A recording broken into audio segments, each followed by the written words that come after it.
Don't be the bigger person today.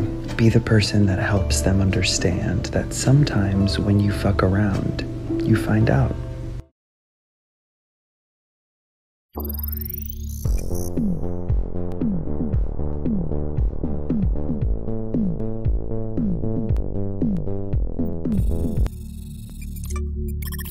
Hello, good morning. Good morning, babies. It's too early. It sure is. Welcome to the first, best, and only morning show in existence. I'm Anthony Carboni. And I'm Saige Ryan. Oh, and babies, let me tell you, the weather is disgusting.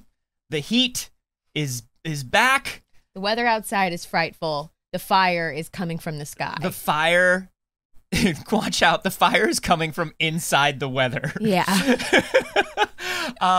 I took Dagger to the park yesterday for an hour. Congratulations. And wanted to die for half a day afterwards. Yeah.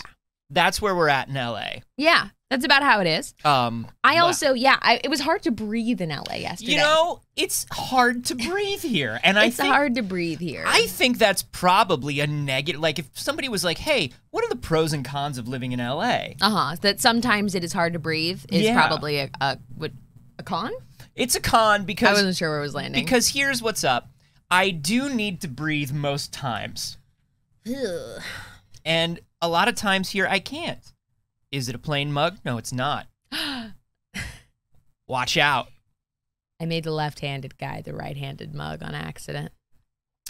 Was it on accident, or was it to subtly break me down? It was so we could do this. Here, hold up your mug correct. Hold it correctly, Anthony.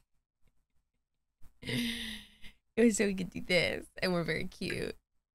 I love to be cute and right-handed. It's about the sides of the table we sit on. Why didn't you sit on the side of the table? I love to be cute and right-handed. I'm sorry. Anthony, when we set up for this show, no, I love it. I love using the dominant hand that I'm supposed to use.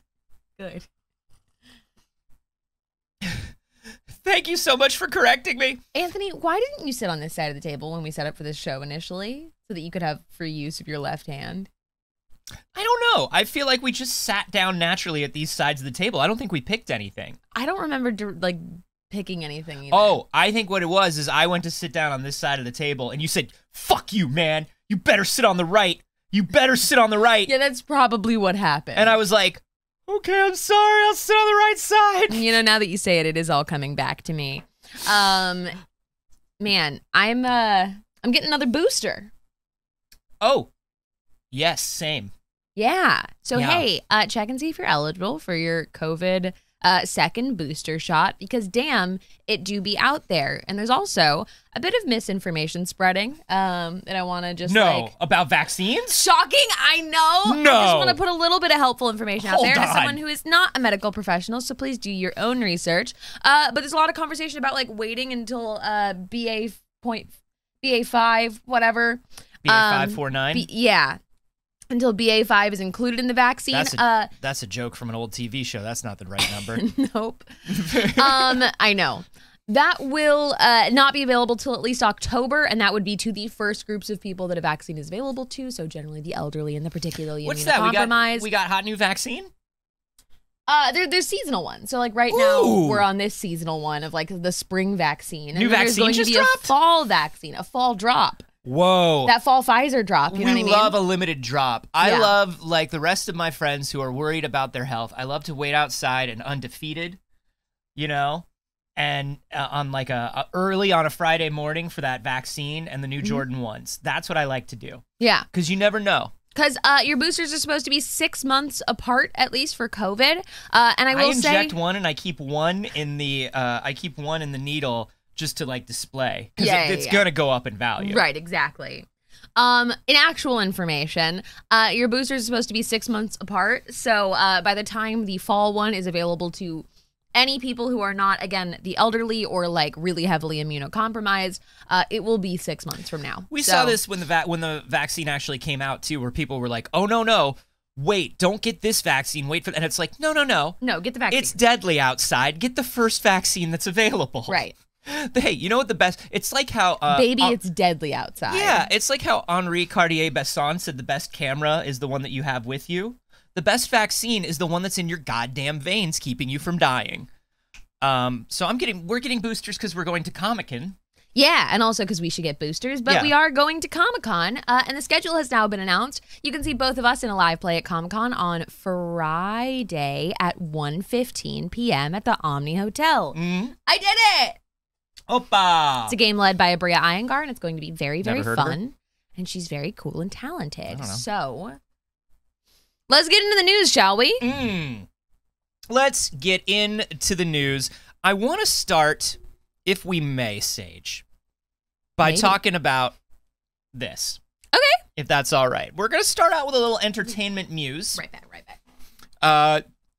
And Saige is leaving because she hates to be entertained. If you try to entertain Saige, she curls up real tight. She curls up real tight into a ball, and she's like, "Oh, is this entertaining? Am I gonna like this? Oh, you better not." No, it's box office numbers. Don't worry, it's not entertaining.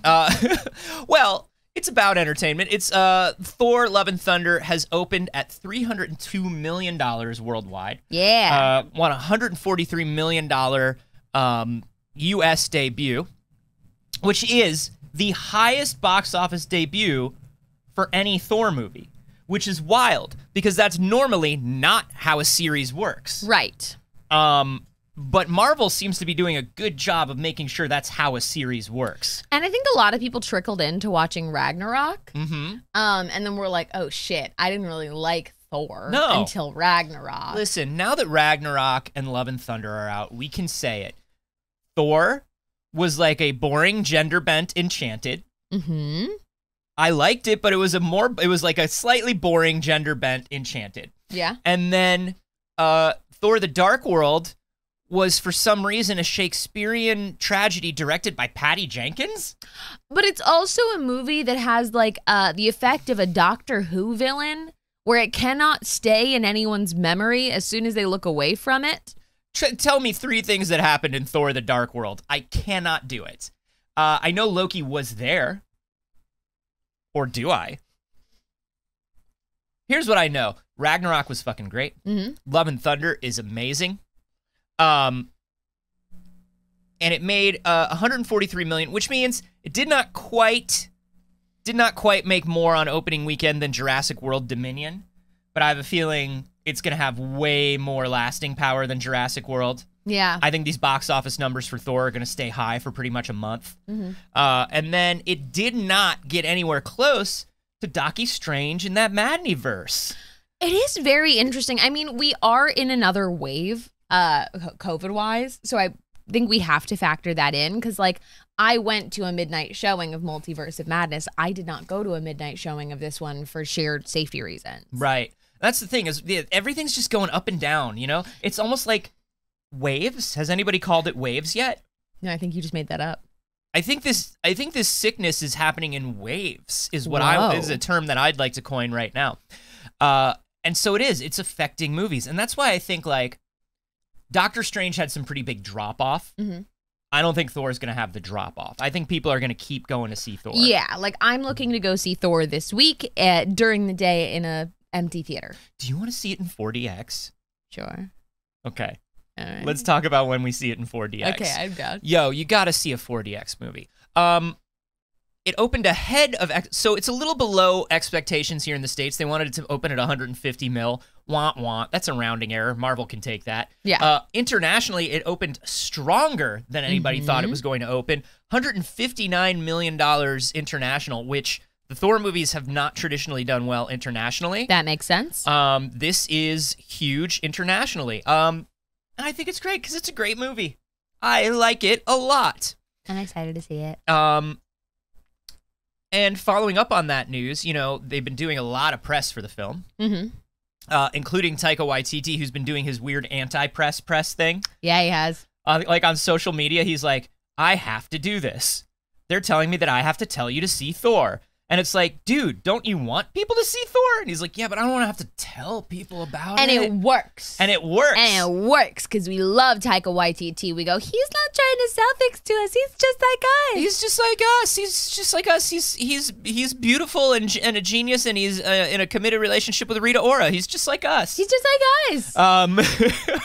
Everything he does is beautiful and charming. He's just like us. I also am in a committed relationship with Rita Ora. Yeah. But he talked about on this press tour a lot of the things that got cut. And he talked about how this was a 4-hour movie when he first made it. Yeah. Which, like, he didn't mean for it to be a 4-hour movie. It was never meant to be that way. He's one of those people that shoots a lot of stuff, does a lot of improvising on set, and then cuts the movie down. Yeah. But people have been like, immediately were like, release the Taika cut, release the Taika cut. He doesn't want a Taika cut. Yeah. He came out and said, I don't like director's cuts. The movie should be the movie. He was like, look, directors nobody should have the entire say on a film. Right. The movie should be the director's cut, honestly. Like, the movie should be what the thing came out to that your team agreed on. Yeah, and he's like, you directors need the studio to be like, hey, just so you know, the movie you're making can't be longer than this for X, Y, and Z reasons. Or it can't contain this for X, Y, and Z reasons. Right. Everybody's working on the same thing. I think there's a toxically divisive idea behind everything being like, there's a director's cut. There has to be a director's cut. Release the Taika cut of every movie that comes out. And obviously, particularly, this is focused on like the superhero genre of film. But like, film is supposed to be a collaborative project. We are not supposed to see one person's vision for a film, and putting all of the stock of your love for a film in it's just Taika completely discredits the entire team that worked on it. Yeah, and also like, I think director's cuts can be extremely self-indulgent. It's a lot of times you watch a director's cut and you go, oh, that adds a little more context to that. But I never really watch a director's cut except for a few instances and go, damn, that was way, way, way, way, way better. Mm-hmm. Like, that changed everything. Like, there are like very precious few times in history, like Brazil or Blade Runner, or like, you know what I mean? There are very few times where you're like, shit, the studio ruined that. Yeah. If you were to say release the Morbin cut, I'd be like, I want to see that Morbin cut. That's kind of funny. I want to see the 4-hour version that Sony cut into whatever that was. But that is as a joke. Mm-mm. You have to acknowledge it's as a joke. Sony, put it back into theaters, but make it the director's cut right, this time. We missed it last time. We didn't come because it wasn't long enough. That we'll see it this time if you put it in and it's longer. I was so sleepy that week. I also see a lot of discourse about Multiverses of Madness, and I think it's been long enough that we can like lightly talk about Multiverses of Madness without like big spoilers. There's a lot of conversation about the fact that like Wanda was done dirty, and I fully agree with you. Yes. Without the implications of what was done to Wanda, I love the movie. Yes. Like, as a secular incident, I think it's incredible. I think the performances were amazing. I think that Elizabeth Olsen was fucking phenomenal. And I think it was such a cool performance from her that I'm very divided on it, because the implications of that for the larger Marvel universe are very disappointing to me. Yeah. But the movie as a standalone is very cool. I'm just going to say, I think that is the coolest Marvel villain. If I had gone into it not knowing anything about Wanda, I would have loved the movie about 10 times more, I think, because Marvel villains are usually the weakest part of the movie. They've done a lot of work to fix that. I agree. It's the thing that DC has always had on Marvel is these incredibly impactful, memorable villains. So they've done a lot better, but in order to get a really good villain out of this one, they had to take a character that we loved, and I don't know, sometimes Marvel likes to put ladies through the lady ringer for like no reason. Sometimes, Anthony. And like, I don't know. I think if they had made a stronger, if they had showed more strongly that it wasn't really Wanda, like she was, like they didn't show enough of like the control this thing had over her, I think. And then in the end, there wasn't enough of like, oh, I'm Wanda. You know what I mean? Like, there wasn't enough of that. Yeah. I just feel like, I don't know, all of a sudden I liked another random Wanda better. And I was like, I don't want that. You know what I mean? I get it. And she was still the coolest villain in the Marvel universe for me. Very cool villain. It's tough, man. But wait until you see Love and Thunder. Because good old C. Bale does a little something in Love and Thunder I think you're going to enjoy. I think it's going to be great. I think Wanda's so fucking cool in every iteration. Anyways, that is not necessarily today's discussion, but stop demanding director's cuts of things. Yeah. If a director really comes out and is like, hey, this is totally different than I wanted it to be, I would like to do a director's cut, then great. Yeah. Okay. That's a totally different thing. Speaking of some audience opinions and feedback on things. Oh. We've got the Sandman series coming soon. Mm-hmm. And we are so looking forward to that Sandman series. Excited. I can't fucking wait for the Sandman series. Unfortunately, something that's been going on is Nothing. Is Nothing. nothing. There's nothing going on. Go back. There's nothing happening Please. in the world. What's something that's been going on is that people keep asking Neil Gaiman why Tom Ellis isn't Lucifer in the Sandman series. Now, Tom Ellis, if you're not familiar, is the extremely attractive man who played Lucifer on the Lucifer TV series. Unrelated. It's very unrelated. I mean, it is based on Lucifer from the DC Comics, but listen. Not related. We literally, multiverse is the buzzword of creative endeavors for the last 5 years. How do people not get this? The television series has a very different tone and went in a very different direction with the Lucifer character. There's even like a gag in the first episode of Lucifer where like somebody goes, "Oh, I thought you'd be blonde." And he's like, "Yeah, I get that a lot." Right. It's a different Lucifer. It's different. It's Please. a little tongue-in-cheek. It's a little silly. It's a totally different thing. And also, Gwendolyn Christie is Lucifer, and shut up. Literally take that gift and shut your mouth. Like, listen, Tom Ellis, I wish no lack of success on anybody, except for some people, but not Tom Ellis. Except for when I do. But not Tom Ellis. Like, I want good things for Tom Ellis. He Sure. seems great. He was very fun in that series. But Gwendolyn Christie is going to be Lucifer. So everyone shut up. And that's the thing is the one thing that Neil Gaiman said is like, yo, this Sandman series is based entirely on the comic. Yes. So to have that Lucifer who's gone through all of these different things be on as Lucifer but different, Neil Gaiman was like, that would be so confusing. He's like, I think it would be confusing because Lucifer would show up and it would be Tom Ellis and people would be like, but we know that Tom Ellis did this, and it'd be like, no, he didn't. New Lucifer. Don't bring the baggage of that series to the character because it has to be a totally different version of the character. I can't believe he even has to explain that. But at the same time, make Grant Gustin the Flash in the movies. Now that's different. It's a totally different thing. That is genuinely actually different. It's a very different thing. One, the Flash isn't currently being played by Gwendolyn Christie. Right. First and foremost, the most important thing is not currently being played by a Gwendolyn Christie. The second thing is currently being played by Ezra Miller. No. Also, I have been enjoying the push for Elliot Page. I would prefer from source material. I think Elliot Page is wonderful and fantastic, and I want to see him in everything. However, I'm still pushing for Grant Gustin because he's the Flash already. Yeah. But it is the same source material, like literally, not just like, oh, it's kind of like, no, it's the same thing. It's just the movie. Yeah. And Neil Gaiman, his final tweet on it, somebody said, "Hey, I'm happy we have two different and amazing Lucifers. As a huge fan of Lucifer Netflix, I'm sure I will love The Sandman." And Neil Gaiman says, that's the way I look at it. And what he didn't say is like, that's the way I look at it when I cash my two different checks.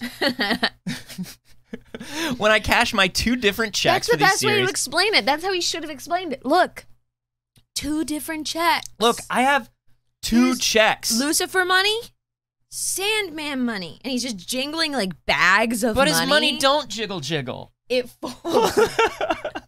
That bag don't jiggle jiggle. You want to talk about getting the bag? Old Germ. Old Georgie Railroad. In all of the ways that Anthony avoids saying George R.R. Martin. Old Georgie Rurgie.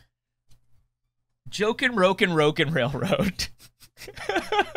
The RR is for Rita Rora. The Comic-Con is coming around. And so, to make his Comic-Con more pleasant, so he can eat his English muffin slowly in peace in the hotel without having to go to anything or answer any questions, he said, I'm going to mention the Winds of Winter. I'm just going to bring it up. I'm going to bring it up before Comic-Con comes out, and it'll make my Comic-Con so much more pleasant. I'm just going to put this on my weird blog that still looks like a live journal. Yes. And what he basically said was he describes his writing process as gardening, tending to the story and seeing where it grows. What I have noticed more and more of late, however, is my gardening is taking me further and further away from the television series. Well, yes, it's been 8 years. Well, now you kind of dropped the analogy. 8 million years. Yes, some of the things you saw on HBO in Game of Thrones you will also see in The Winds of Winter, though maybe not in quite the same ways, but the much of the rest will be different. All right. Okay. Are you doing it, though? Are you, like, hey, I love that. When? Are you doing it, though? He says, this is the wildest paragraph. Yeah. This is the wildest paragraph. One thing I can say, in general enough terms that I will not be spoiling anything, because it's not written, not all of the characters who survived until the end of Game of Thrones survive until the end of A Song in Ice and Fire, and not all of the characters who died on Game of Thrones will die in A Song of Ice and Fire. Some will, sure, of course, maybe most, definitely not all. Of course, I could change my mind again next week with the next chapter I write. That's gardening. No, that's writing. And I can tell you're not doing any of it because you don't understand what it is anymore. You're like, they could die unless they don't because it doesn't exist. Because so at any time, I could change my mind when I decide to write it, which is not now, it is later or never. And so the sunflower, of which I tend to the words where a garden grow, to the crops, which I am seeding through a typewriter. He doesn't remember what writing is. No, he's been accidentally actually gardening. He's just been gardening. Yeah. He has no idea. He's just been out there actually watering plants and being like, well, it'll be ready when it's ready. He's like, this is my favorite plant. Its name is Euron Greyjoy. One day it'll sprout my book. Hey, man.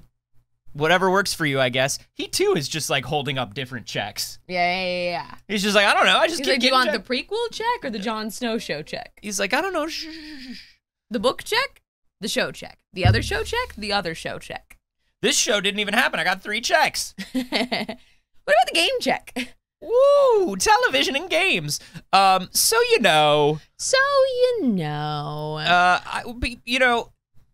We have talked before about how as much as we're goofing and dunking and doing our little japes and jokes and jigs and jabs and jibes, I do not envy his position having to write this book. No, of course not. I do not envy his position having to write this book. But I am happy to hear that it'll be different.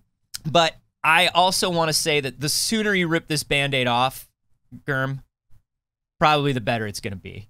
You know what I mean? At this point, the longer it takes, the more people are like, I've been waiting for so many years.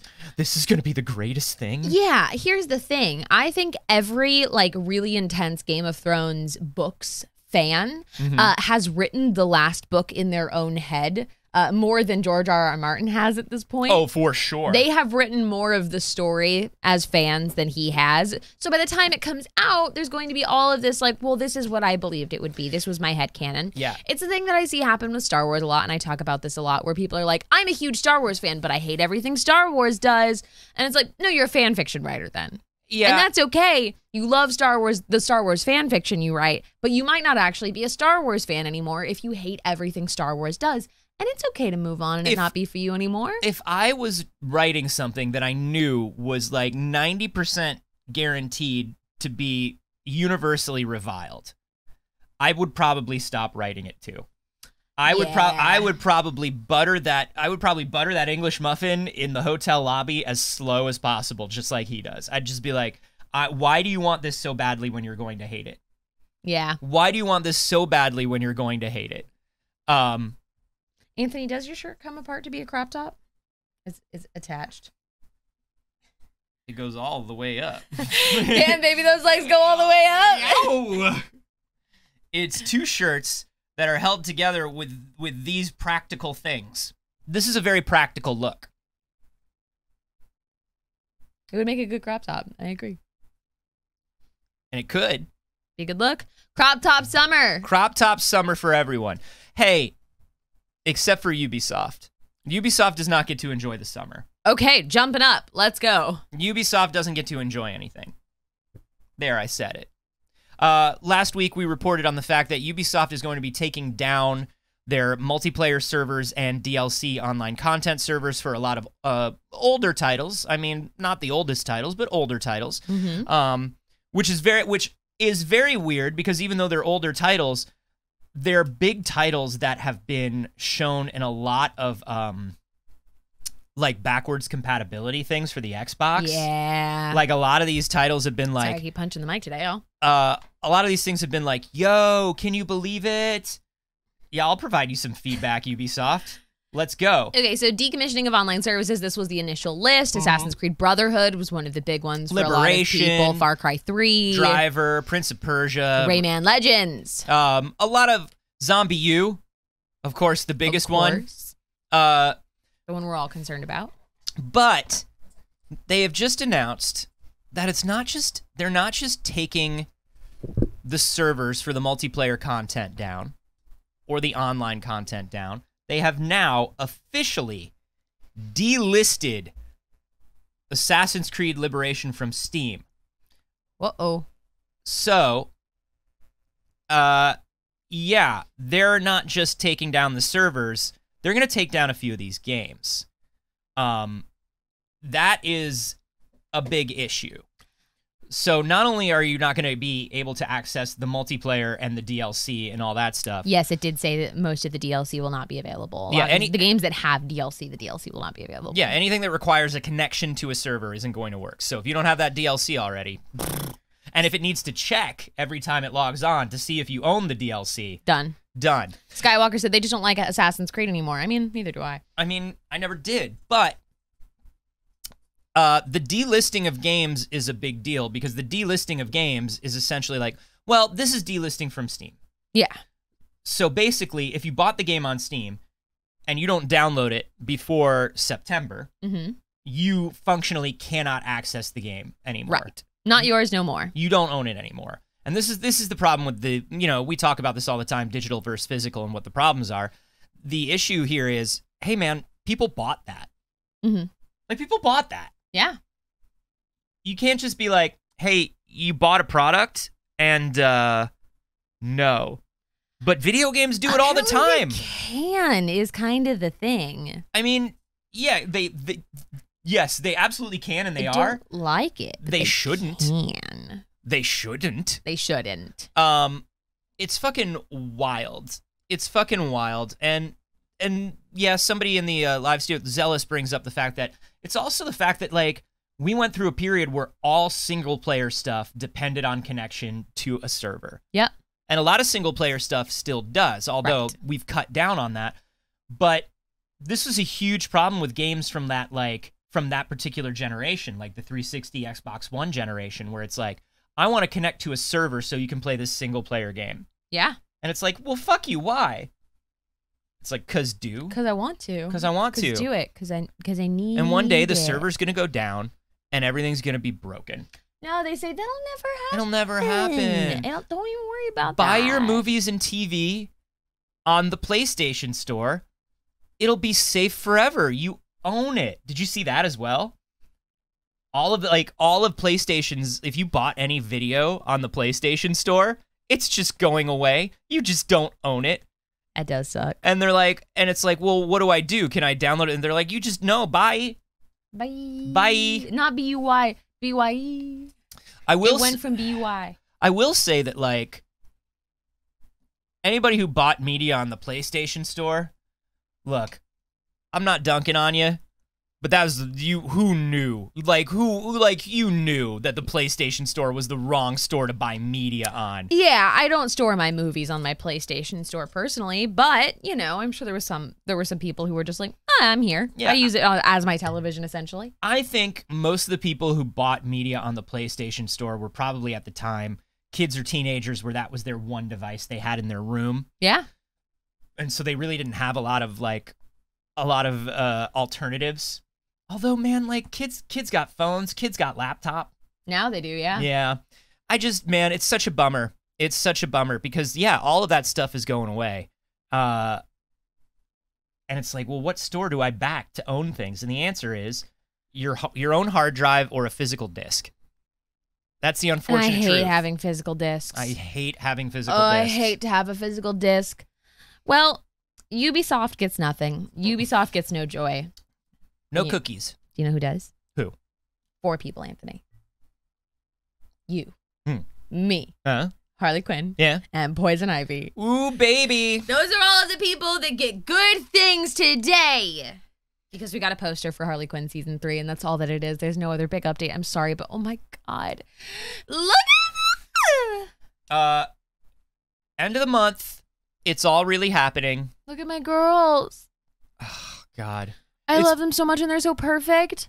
And look at everybody around. We've got look at my favorite version of every DC character. Right? Look at my favorite version of every DC character. That's my favorite King Shark. That's my favorite Clayface. That's my favorite Clayface. Yes. Best Batman. I mean, listen, that's kind of the best Batman. That's definitely the best Commissioner Gordon. It's definitely the best Commissioner Will Gordon. Sasso's Commissioner Gordon is the best Commissioner. By far the best Bane. Best Bane. Best Bane. I will kill Todd from the Jamba Juice. I'm so excited. And then best Harley and Ivy. Oh, I love it, man. Yeah, and Gigaloop brings up a great point. The only Batman media that seems to care about the fact that Clayface was actually an actor. Yup. The only one that seems to care about that. Also the only one giving us Jews. Yeah, like everybody's Jewish, and I love that. It's such a gift. Thank you. Everybody's Jewish. In these trying times, thank you, Harley Quinn. Thank you, Harley. Animated series. For just that little crumb. Oh, God. The Penguin being Jewish is just like such a... Harley being Jewish. Well, Harley being Jewish has been like hinted at. They were the first people to really codify it, which I love. But like then to give us the Penguin being Jewish, of course, out of like fucking left field, the Penguin paying for his nephew's bar mitzvah, I was just like, fuck. Oswald Cobblepot, yeah, of course, is he's Jewish. Yes, I love it. I love it so much. My favorite Batman is Will Arnett, says Emily Green. Lego Batman, valid Batman. Valid Batman. But you said you haven't watched Harley Quinn animated series yet? What are you doing? Gotta do it. Gotta do it. Really good. Blade of Creation is asking, were a lot of DC characters created by Jewish folks, just like Marvel? Yes. And one of the reasons for that is the same reason why people like to say there are so many Jews in Hollywood or so many Jews in entertainment. Y'all wouldn't hire us to do anything else. Comic books were considered a really like a not serious job. They were considered like a laughing stock job, and so that was one of the only places that like Jews and Italians and anybody with a name that ends in a vowel could get a job. And so we just took over that shit. And sorry, it's great. Anthony, we did the best with it. I wasn't planning on going here. Did you see the conversation on Twitter yesterday about Anne Frank? No. Was it who she would main and smash? No, that would be nice. Because I have thoughts on it. But go on. It's so much worse. Okay. Anthony, the people of Twitter were having a debate on whether or not Anne Frank had white privilege. Wow, we gotta shut down social media. I think Twitter actually has to stop. We gotta shut down social media. Elon can have it. Yeah, let him buy it. Maybe Elon can just have it, actually. Skywalker, by the way, brings up a really good point. Everybody does Superman as a Jesus allegory. He's not Jesus. He's Moses. He's literally sent in a basket. He is Moses. And everybody who tries to make him Jesus now, like, it drives me nuts. It drives me nuts. I was like, why are you erasing? He literally comes from this, like, it's the same monomyth. Just let us have it. Yep. Why can't we just have it? Right, it's in your book too. It's in your book too. We both have Moses. Just let him be Moses. Come on. I saw it trending but couldn't click. I was too scared. Yeah, maybe we just call him Mulligan on this whole Earth thing. Yeah. Yeah, that was a tough one. There was some insightful conversation from Jewish people in the Twitter threads about the American views of whiteness versus the rest of the world, and the evolution of the view of whiteness. And hey, as a response to slavery. Can I tell you something about the American views of whiteness? As a Jewish guy, we're only white until you don't want us to be, just like anybody else. Now, we are way further down that totem pole than, like, a lot of other people. It's a term we don't use anymore. Oh, that's right. We are way further down on that ladder than a lot of other people are.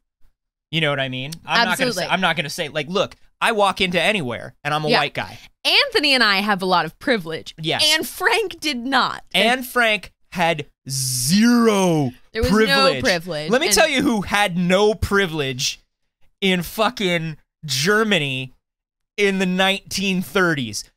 Jewish people. That's sort of the point. That's sort of the point. So, here is your daily insightful reminder to look into how the American views of whiteness formed and how so much of it was a response to fight the class divide and prevent people from identifying with their working class, with being a part of the proletariat, and to identify with the bourgeoisie. Please. As I have the hope that I could be like you because of race instead of class and lived experience. Please stop doing the suffering Olympics. Please stop doing the suffering Olympics, okay? Like, you don't need to. When we do the suffering Olympics, everybody just suffers even more. Please. Anyways, that was not a story planned for today's show. Also, why Smith is such a common name. Let me tell you something. My grandparents came through immigration, and they were Sam and Dorothy. Mm-hmm. They weren't Sam and Dorothy 20 minutes before that. Yep. A guy literally looked at them and went, "No, I can't spell that. That's not your name anymore. I don't even understand what you're saying. That's not your name." Yeah. On my mom's side of the family, they cut the last name in half to sound less Jewish. Yeah. Listen, we can say that there are races and classes of people that are being horribly mistreated right now in the world without having to take away from the Holocaust. That's all. Yeah. That's all. Hey, while we're talking about Twitter, did you think Elon Musk was going to buy Twitter? Did you really think Elon Musk was going to buy Twitter? I went back and forth. It came in waves like COVID. Which is something that we came up with here today. We're calling it waves. Uh-huh. We came up with that. Elon Musk is a lot like COVID. In so many ways. Yeah. In so many ways. But, this Elon Musk thing, obviously he was going to sit on the board of Twitter. And then he said, you know what? Fuck sitting on the board. I'm going to buy the whole thing. Now, why did he do that? Some people say it's because he's now at a point in his life where he couldn't pass the background check from an outside company that he doesn't own to sit on their board. Woo! He has, remember that his I'm going to buy Twitter came out after people came forward and said, oh yeah, Elon Musk, he sexually harassed me on it while I was trapped on a plane, and then when I didn't like it, he said he'd buy me a horse to make up for it. Remember, that happened. So, you could tell, yeah, he didn't really want it. He was just like, I'm just going to buy it. Sit through all this thing to have to be on the board. That's just capitalism slowing things down. I'm going to buy it and I'm going to make it better. And everybody was like, this guy's not going to buy Twitter.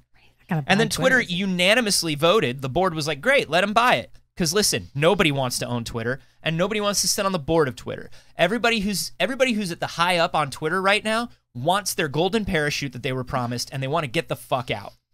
Because Twitter is a cesspool. So Elon Musk goes to buy Twitter, and then all of a sudden, people start dunking on him. Because why wouldn't we? And also, the second he says he's going to buy Twitter, all the stock in his other companies goes down. Because it doesn't matter how rich you are, when you say, I'm going to pull up $44 billion cash and buy something, everybody's like, this guy's dumb at business.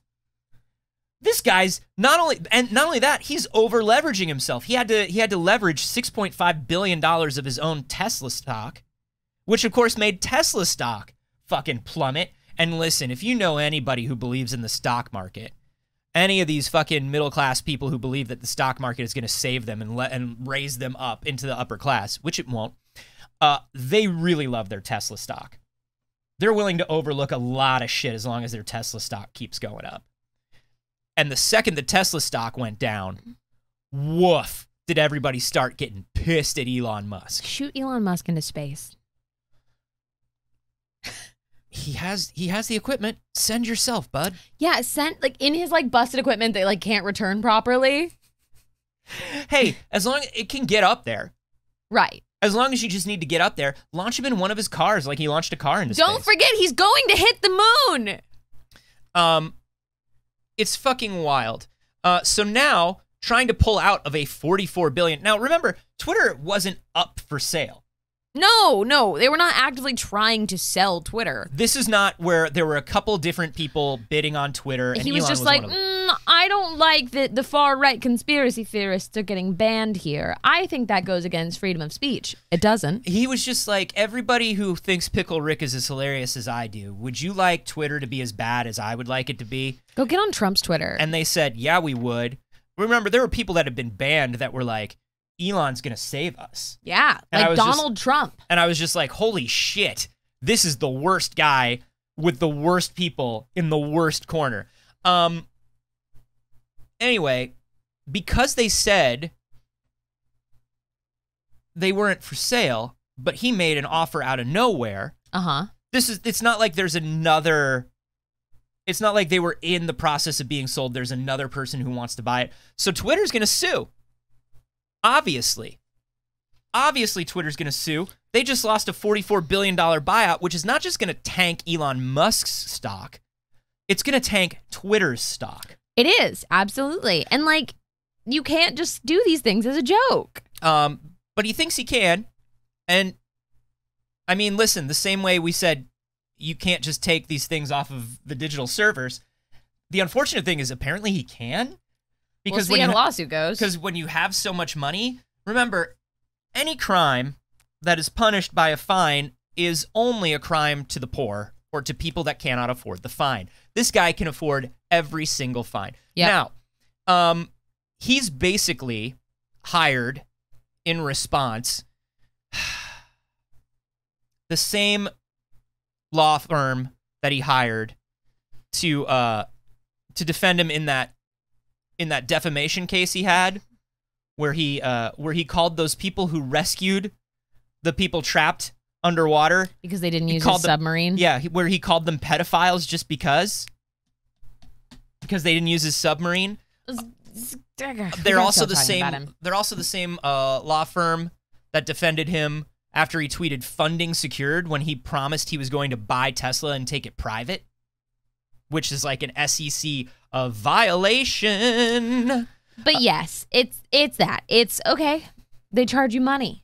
He's not afraid of that. Yeah. The Mary Sue has a great list of things that Elon Musk has promised that he has backed out of, and it's really, really wonderful. He promised to rescue the Thai soccer team, and then he called the heroes pedos. We talked about that. He promised that he was going to convert his Tesla factories to make ventilators during the height of the COVID pandemic, and then he didn't.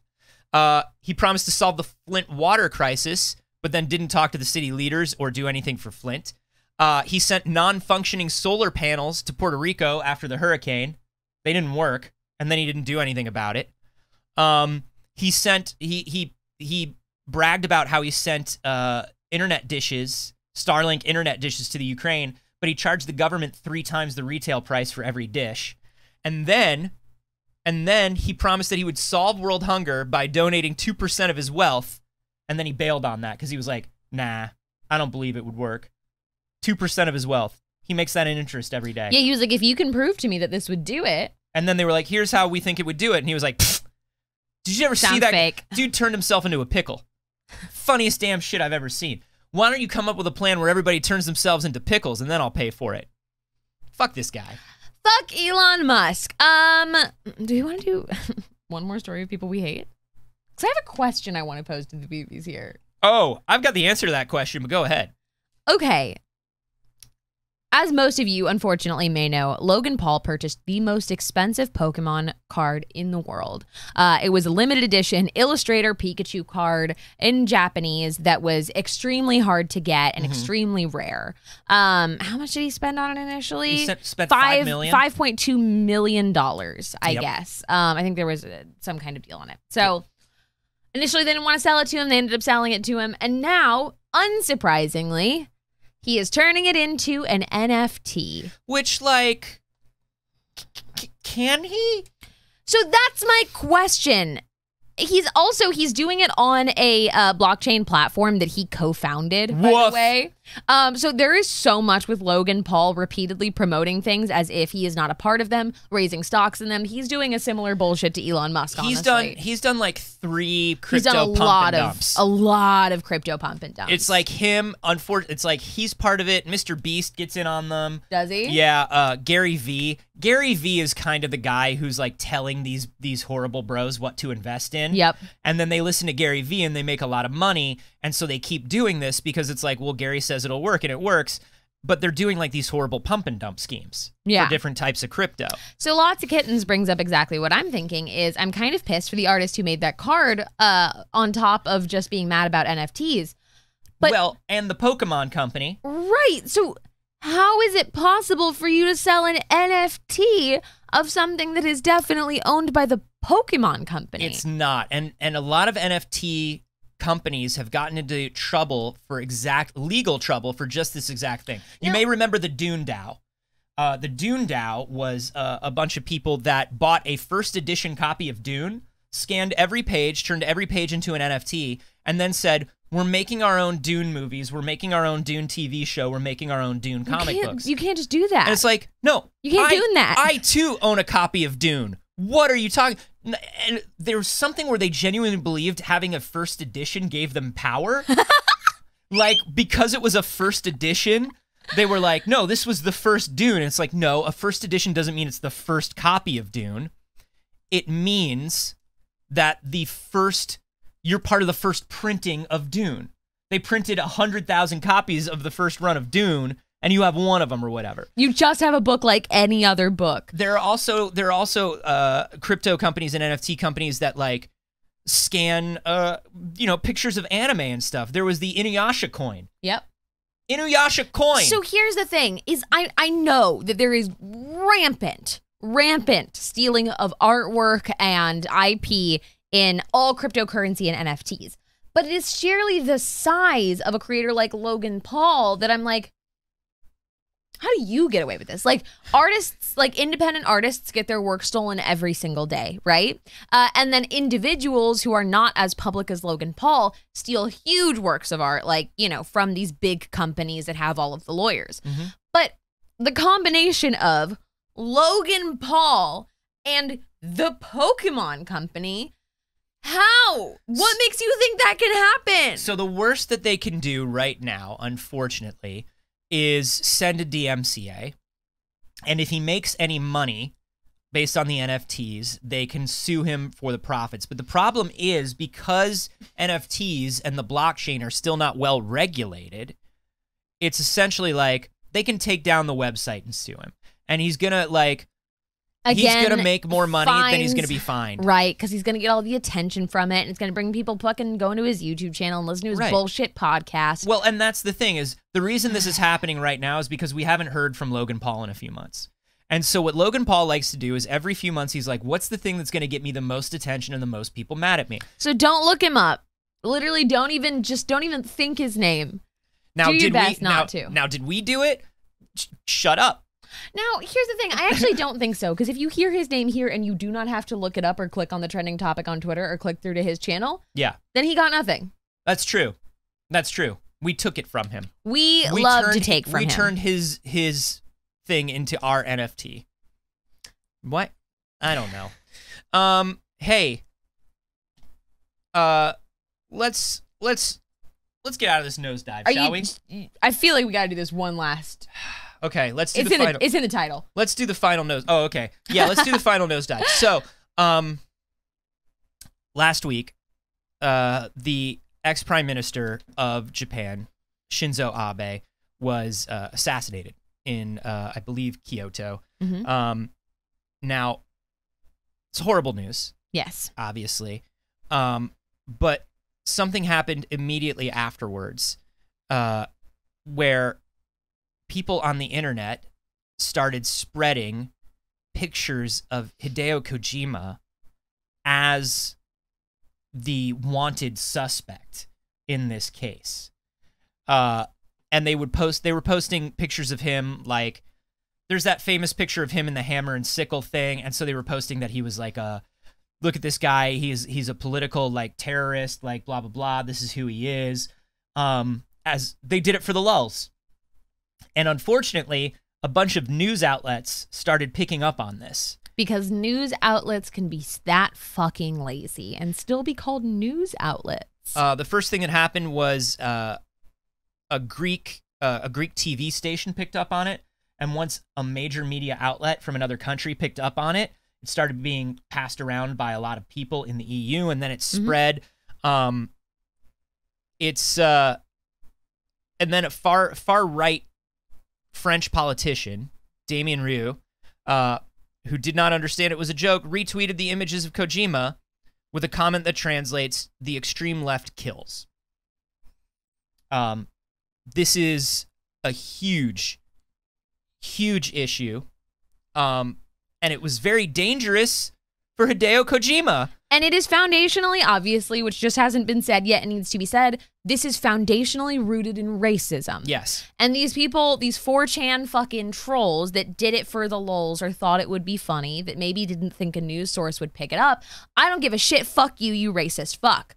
At the end of the day, we do not measure what people's intentions were, we measure what people's impacts were. Yes. If somebody is like, but I would just make comedy content that can be misconstrued for conspiratorial, if your impact was igniting conspiracy, that is what you did, and that is who you are, and that is what happened, and that is what matters. You're not doing some hilarious little prank where it's like, oh, see, I tricked the internet. You know, I think these people see themselves doing the same kind of like harmless bullshit that Jimmy Kimmel used to do, where he's like, look at this video that went viral. It turned out we made it in a studio. That's one thing. No, this is just racism. This is just horrible racism. So of course, Kojima Productions is threatening legal action. They're going to be like, look, this is libel. This is 100% libel. Huge libel. Like, oh my God. This is 100% libel. We're going after everybody that reported this. As they should, and I'm sorry that they even have to do this. Like, it's fucking wild. So it is important for, you know, I wanted to talk about it for the sake of you all being informed, and also because a lot of people were covering it and retweeting it on Twitter as like, haha, whoa, what a wild thing that's happening. You know, like, I can't believe this is happening. I can't believe he's having to sue people for this. Oh my gosh, this politician is so dumb. He doesn't know that's a picture of Hideo Kojima. No, man, that's not the punchline here. No, there's no punchline here. That's I guess not the point. it. Yeah. The point is there's no punchline here. So it was important for us to just spread the information and to acknowledge it for what it is. Now, let's bring it back up. I'm going to bring it as up as we can with some good news. Let's get all the way up. This is some very sweet news that came from, surprisingly, esports. Apex had the Global Series. There's a $2 million prize.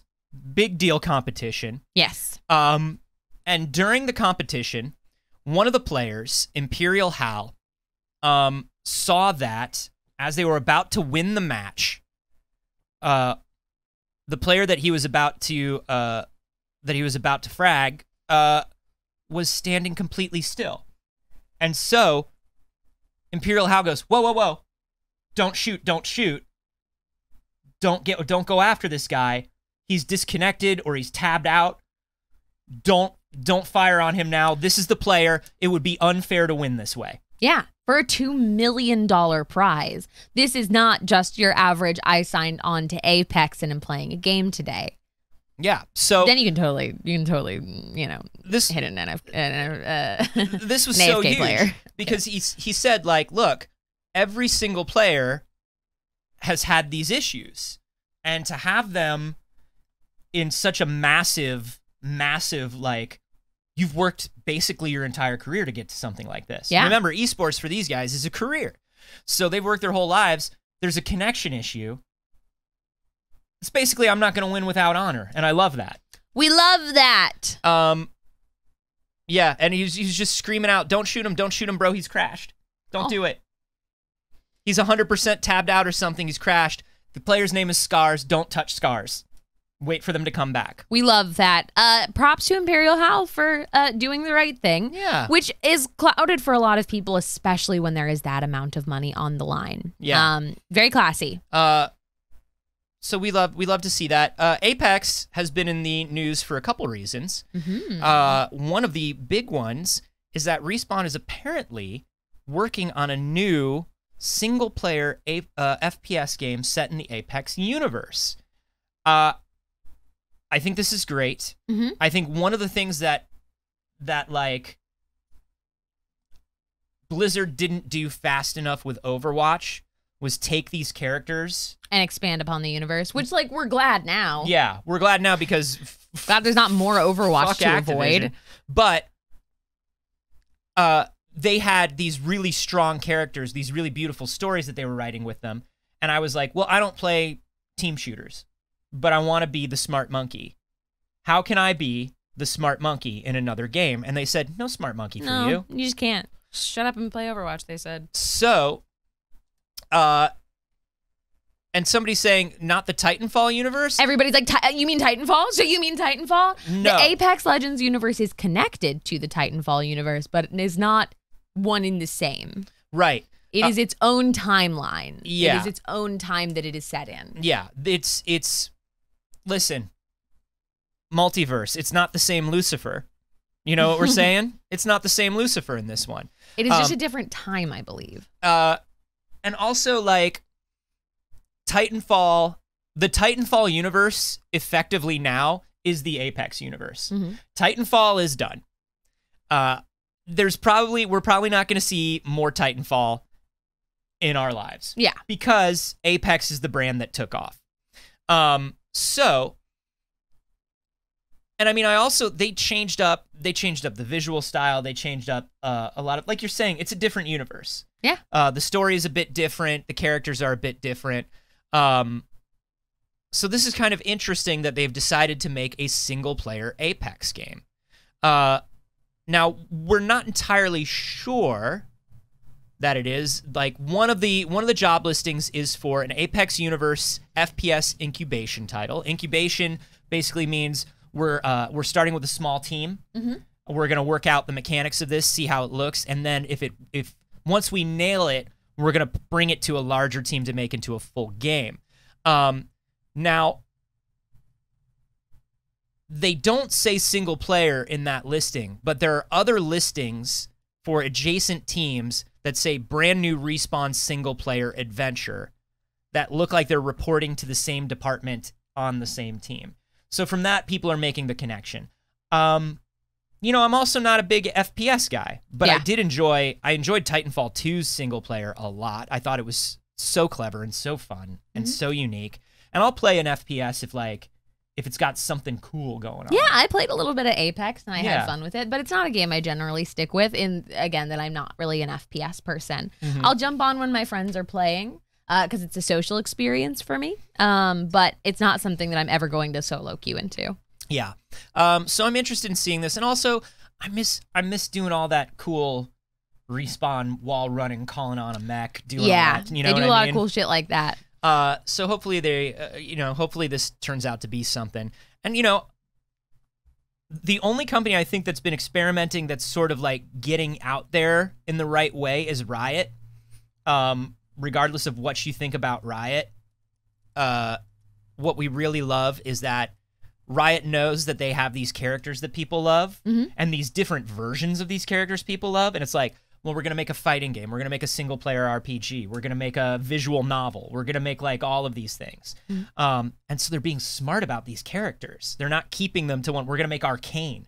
Why wasn't there an Overwatch cartoon? We've said this 1,000 times. Again, now we're like, good that there wasn't. No, but at good. the time, we were begging for it. We Right. loved the universe. The animated shorts that they did were phenomenal. Easy to see now why Activision Blizzard just kept shooting themselves in the foot over and over. Easy to see now. Interesting. Interesting. Very interesting. In some... Oh, okay, yeah. Let's take a look at that. I want to look at this. This is something that we covered last month sometime during the beginning of the Steam summer sale. We knew that there were things that you could unlock that would get you to a point where you would find advertisement for a fake game that was supposedly available on Steam. And now that the summer sale has ended, which it ended like 2 days ago, I missed it. I didn't buy anything, Anthony. Did you? In the Steam sale? The summer sale? No. I bought every single bundle on itch this year. Yeah, same. But the Steam summer sale, like...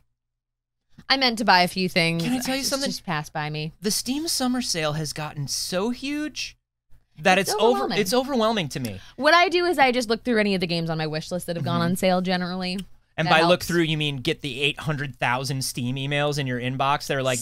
Steam mails. The Steam mails that are like, hey, this thing on your list went down 8 cents. I do hate that when it's like, it went down by 2%. Hey, check it out. I unsubscribed from those. Anyways, one of the artists who is behind some of those fake games that were fun little Easter eggs in the summer sale said, hey, now that the summer sale has officially concluded, I can share all of the fake game art that I got to make for it. The idea for this sale was to design a bunch of relatively convincing key art to hide in the Steam storefront, all of which were a little weird on second glance.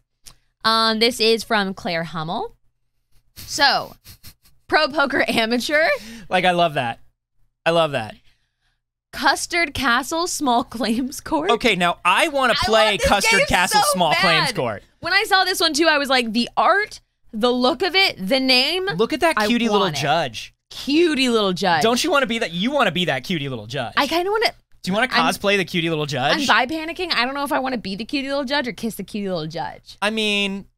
Both. The answer is yes. Here's my thing about the bi panic, and as somebody who doesn't experience it, I gotta say, what's the problem if you want to be it and smooch it? That sounds great. There's a bit to figure out there that I don't think I could possibly explain to you. Yeah, I'm coming from a place of not understanding, but like, it's like I like it. You have a crush on it because you also want to be it. And like go ahead and smooch it. Have it on a pedestal and smooch it. Dead Seagull Zoo Magnate. One of the more obvious ones. I love that. Guitar Billionaire. Now, I would play the hell out of Guitar Billionaire, I think. would believe this is real on Steam, personally. Seeing this, I would be like, yeah, that's a real game. I don't see any reason that I would doubt that that's a real game on Steam. There's more of them.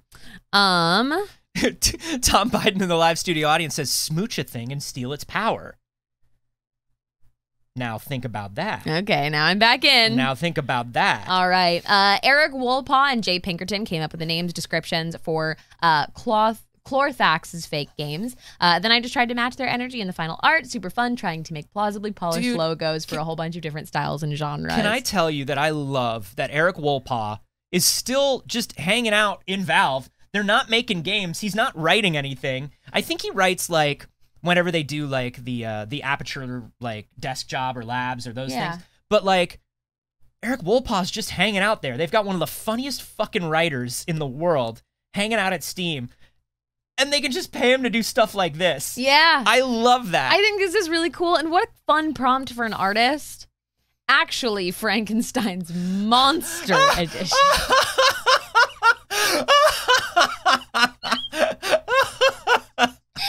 I'm glad that one got you. Oh, that game's from the Frankenstein region of France. I love it. Bass ain't biting. 2022. Bass ain't biting 2022. I gotta do it. I'm sorry. It's probably fine. I'd also play this game. I'd also play It's Probably Fine. Oh my gosh. Stressed. The fucking fear and like the police lights. Oh my god. Help get the king to the toilet. Now listen, if they don't make Help Get the King to the Toilet, and it's not like an eco-style game where you are leading the king by the hand through his own castle full of traps. Uh-huh. That'd be good. And he's sending you first, right? Because you're not as important as he is. Help the king get to the toilet. Hold in your farts. Could you be my next champion? Now, I like that one specifically, it's made to look indie. So it's like this could be one of those little indie joke games. Yeah. It also could be like an old banner ad Yeah. for something because of the pixelation. I love it. I love it. There's definitely a lot of love in the replies for wanting to play the small claims court game.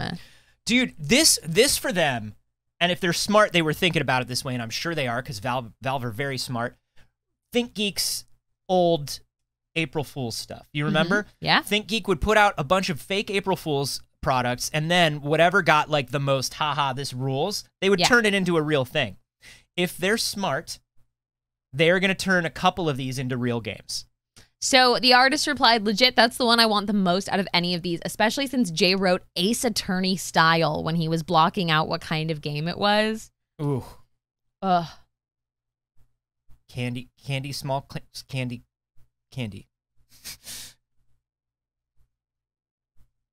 Get the fuck out of here with that. Get the fuck out of here. Moving on. We don't. I don't deal with that tasty.com bullshit in my feed. Yeah. But speaking of a game that's actually real that's on Steam, that I want to play. This is the only Souls-like I want to talk about right now. This is a game called Pain Party. It's being made by one gentleman. And it's a game where you are part of a game show of the undead. So it's basically like a Dark Souls thing, but everybody is part of a game show.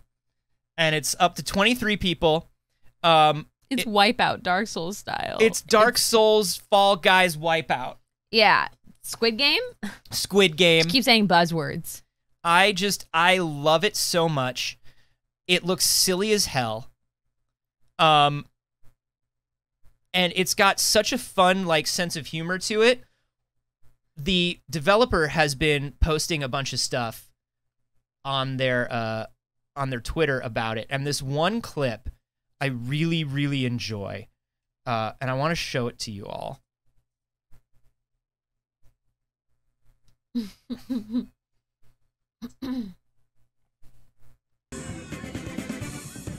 Because I want to show you what happens when he gets skill issue. That's good. Skill issue. All right, that's good. Yeah, I love it. This is from the same developer that made oh god, hold on. Did they make Pummel Party? They did not make Pummel Party, but they made Gone Golfing, which was the golfing survival horror game. Mm-hmm. And they also made Just Arms, which is where you're basically the Black Knight from Monty Python, and you wake up without legs, and you're trying to get to a witch that can regrow limbs. Guys, I'll be right back. Very good Drop games. A couple things in my car real quick.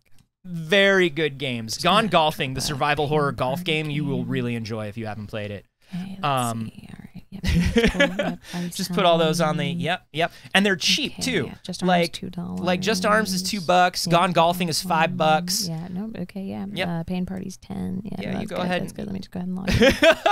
And Pain Party's in early access right now, so they're constantly adding new content to it. It's very exciting. Use the Steam, okay. Gotta have your guys. If you don't have two-factor authentication on things, you should. What are you doing? Proceed to Steam. I'm just saying, if you don't have two-factor on thing, get to it. Yeah, these are very good games, and everybody, we should have the very good games. Speaking of very good games, there's one more game I want to talk about before we run out of time. Oh, yes. This is a very big deal for Saige's. It's a very big deal for Saige's because I am on the third game, which is currently out for the Dark Pictures anthology. I really love the Dark Pictures games. I really do. I haven't touched The Quarry yet. I haven't touched The Quarry yet either, which is not part of the Dark Pictures anthology. Like, is an offshoot by the developers. Yeah. But it's, you know, it isn't, it isn't. It isn't, it isn't. Absolutely. It feels like a Dark Pictures game Yeah. in the same way Until Dawn is not technically part of the Dark Pictures anthology, but feels like part of it. Yeah. But everyone thinks of Until Dawn as like the first one. Yeah, it is. You know? And the best, in my opinion. Oh, God, it's so good. It's a perfect game. I played that for the first time during the Scare to Care, the 24-hour like horror. It's a charity perfect. thing. It's a perfect, like, for a game that is not multiplayer, it's the perfect couch co-op, in my opinion. So it's a pass fun. and play delight. We just sat on the couch, like just dunking on these teens. Make the decisions together. It's fun. It's a so good time. Good. It's so good. But anyways, the news is that the next game in the Dark Pictures anthology series, The Devil in Me, now has a trailer, and it looks good. 18.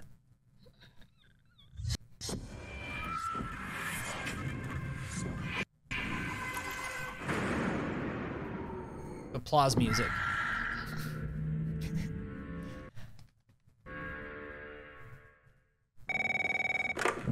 Lorna Entertainment. So this, I love the setting Speaking. of this one. My name is Grantham Demet. You can drag your captions. Did you know that? You can drag them? I'm in a privileged position. Oh, shit. What do we know about this guy? He's rich, he's a recluse, he's obsessed with H.H. Holmes. Totally sane, I'm sure. The voice acting sounds Some rooms phenomenal. are full recreations from the murder castle. Guy?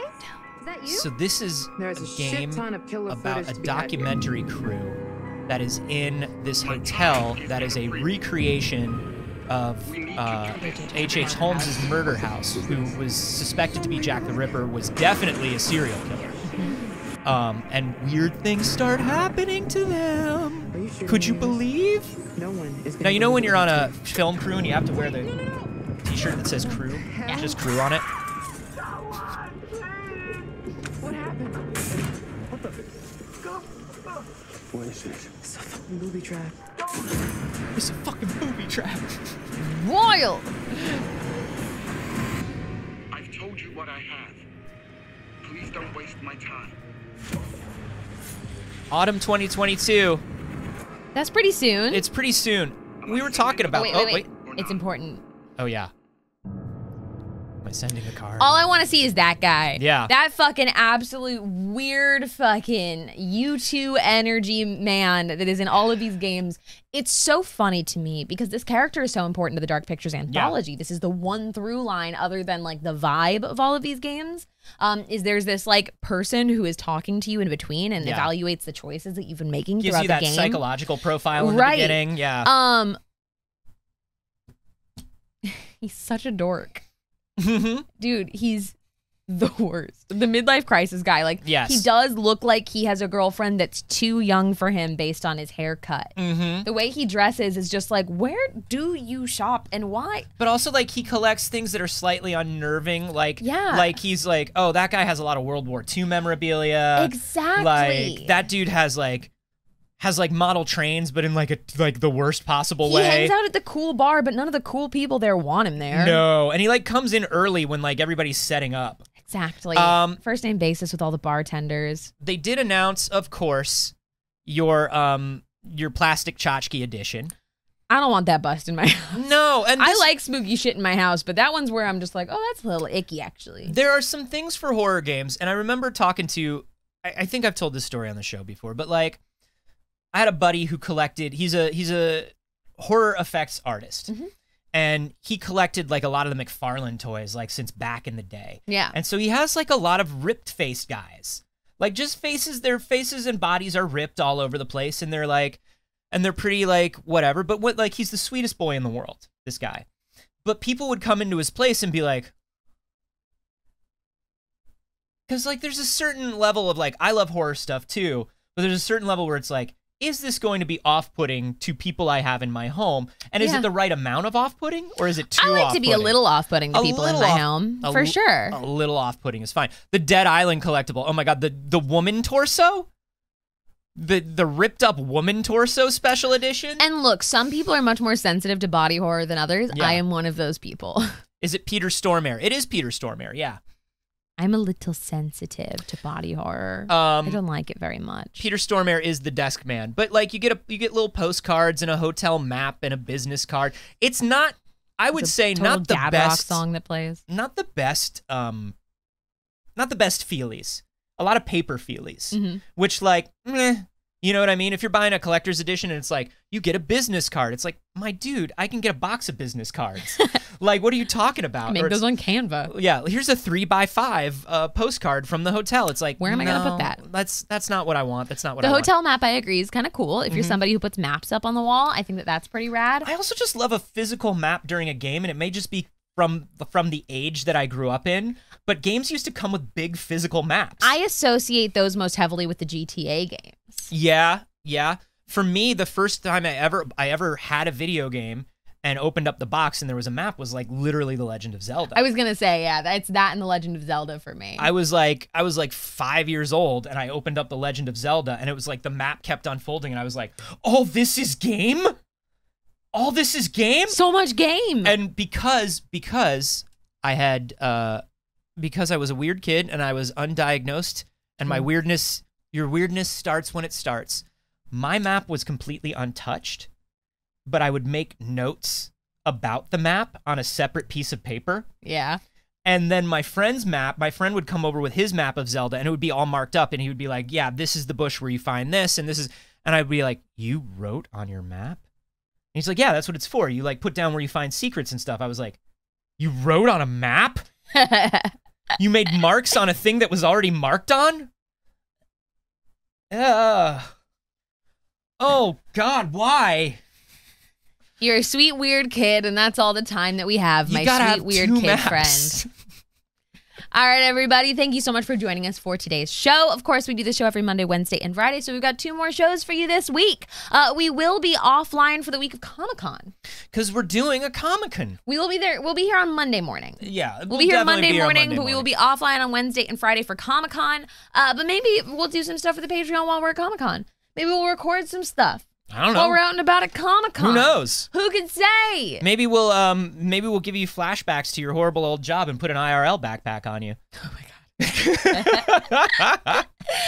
God. There's no surface in there. It'll be a whole nightmare. We're not doing it.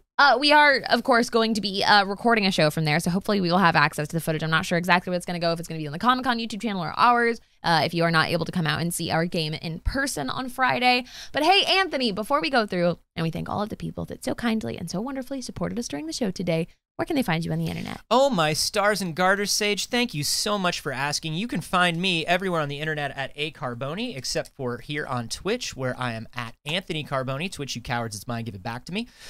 You can also listen to my science comedy podcast, We Have Concerns. It's won awards. It's pretty good. The latest, wow, the website's not updating, but don't worry, there are new episodes. I just found out that the website is not updating. Very exciting. Oh, Jesus. Check on podcast platforms. Oh, God, help me. I've got to fix the website. It'll be okay. And other than that, yeah, I owe everybody a bunch of streams because I haven't been streaming lately. So we'll try to stream, probably not today, but tomorrow. And you can find me everywhere on the internet at Not Saige. I stream on my channel Monday, Wednesday, and Saturday. So you'll find me later today over on my channel. Maybe we'll get into House of Ashes, which is the 3rd game that we've done the other 2. We're caught up. We'll get all caught up on Dark Pictures Anthology to get ready for the next one. Now, Saige. Yes, Anthony. May I be somebody who prepares the BBs for you and say, you're getting your booster today. And depending on how a booster makes you feel, you might not stream. But you probably will. I didn't think it would hit me until tomorrow if it's going to hit me at all. Yeah. But it might. You're right. You're getting it pretty early today. Fuck. So it's a 50-50.